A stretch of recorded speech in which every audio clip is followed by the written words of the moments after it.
BRS పై MP Chamala Kiran Kumar Reddy విమర్శలు గుప్పించారు. జూబ్లీహిల్స్ ఉప ఎన్నికల్లో డిపాజిట్ గల్లంత అవుతుందనే భయంతో గల్లీ గల్లీ తిరుగుతున్నారని ఎద్దేవా చేశారు. గత 10 ఏళ్లు బీఆర్ఎస్ దరిద్రపు పాలన చేసిందని కిరణ్ కుమార్ రెడ్డి విమర్శించారు. ఎస్పెషల్లీ హైదరాబాద్లో జూబ్లీహిల్స్ ఎన్నికల వేళ హైదరాబాద్ ప్రజల్ని అప్రమత్తం చేయాలనుకుంటున్నాం.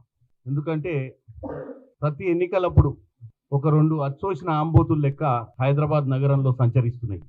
కేవలం ఎన్నికల సమయంలో ప్రతిపక్ష పాత్ర పోషించే సమయంలో ప్రజలకు సమస్యలు ఉన్నప్పుడు, వెనకబడ్డ వర్గాలకు మంచి చేయాలని బీసీ కులగణన చేసినప్పుడు, బీసీ బంద్ జరిగినప్పుడు ఈ 2 కనపడవు.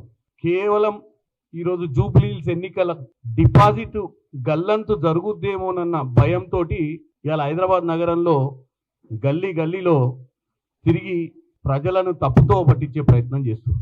ముఖ్యంగా ఈ మధ్యనే అంటే లాస్ట్ ఎన్నికలు, కంటోన్మెంట్ ఎన్నికలు మీరందరూ చూసిర్రు. 3వ స్థానంకి వచ్చినటువంటి పరిస్థితి బీఆర్ఎస్ పార్టీ. అంతకుముందు పార్లమెంట్ ఎన్నికలు గుండు 0. ఇక 23 ఎన్నికలు మీ అందరికీ తెలిసిన విషయమే. 2023లా వీళ్ళ దౌర్భాగ్యపు 10 ఏళ్ల పాలనను తట్టుకోలేక ప్రజలు వీళ్ళను ఊరి దాటించి ఫామ్ హౌస్ దాకా వదిలి